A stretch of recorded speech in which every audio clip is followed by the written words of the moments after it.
Asalaamu calaykum waraxmatullaahi wabarakaatuh. Kusoo dhawaada kanaalka barasho. Waxaan idiin soo gudbinaynaa qiso cajiib ah oo ka hadlaysa tala saarashada Alle.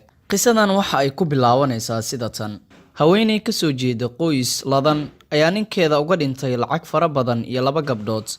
Gabadha weyn waxay jirtaa 25 sano waxayna ka qalin jabisay jaamacadda, halka gabadha kale ee yarna ay jirto 22 sano waxayna maraysay sanadkii ugu dambeeyay ee jaamacadda.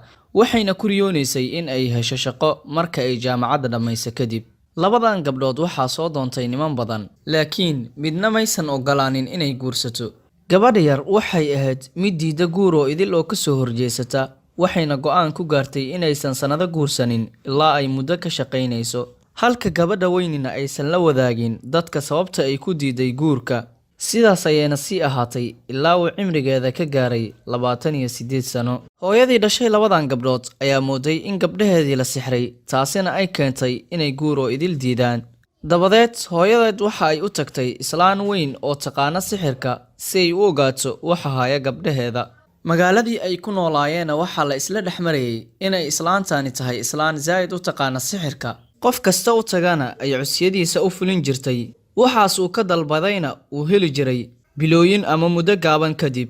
Dabadeed islaantii sixirooleeda ahayd ayaa hooyadii waxa ay ka codsatay inay gurigeeda timaado si ay u aragto gabdhaheeda.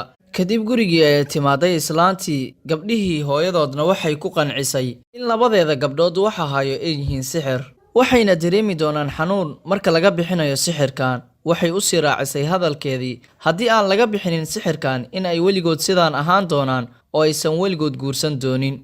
Kadib gabadhii yareed ayaa diiday arrintani iyo sida ay u dhaqmayso islaantan sixirooleeda ah.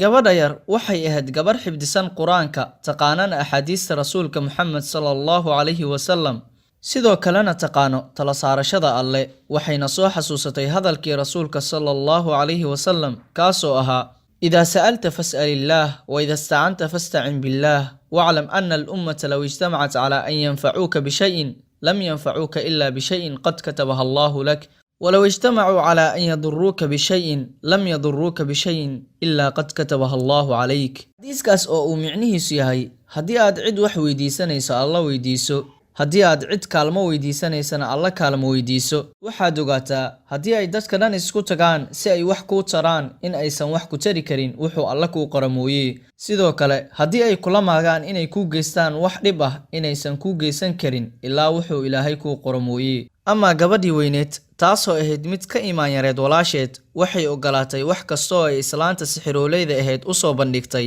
waxayna ballan ku martay inay samayn doonto wax kastoo ay samay dhahdo islaanta sixirooleeda ah. Inkastoo walaasheed ka yareed ay ku qancisay waxaani ay samaynayso islaantan sixirooleeda ah inay yihiin wax xun oo Alle ka caraysiinaya. Maalmihii ayaa tagay, gabadhii yareed waxay heshay shaqo, waxaana loo ballan qaaday in la siinayo lacag badan. Lacagtii ugu horreysay ee ka soo qaadata shaqada waxay hadiyad ahaan u siisay saaxiibteed, taasoo sugaysay inay dhasho cunugeedii ugu horreeyay. Waxayna ogaatay in xaaladeeda dhaqaale ay aad u liidato. Saaxiibteed ayaa aad ugu faraxday, waxayna Alle uga bariday in wax kastoo ay tamaninayso uu Alle u rumeeyo. Muddo gaaban kadib, gabadhii yareed waxay guursatay wiil ay shaqo wadaag ahaayeen oo ay hal meel ka wada shaqayn jireen. Wuxuuna ahaa wiil aad u fiican, lehna akhlaaq sarreyso. Hooyadeedna aad ayay ugu faraxday, laakiin gabadhii weyneed ayaa xaaladeeda nafsiyadeed ka sii dartay, taasoo keentay sanado badan oo soo maray ayada oo aan la guursanin. Dabadeed waxaa u timaaday walaasheed ka yareed, waxayna u sheegtay in islaantii sixirooleeda ahayd la xiray.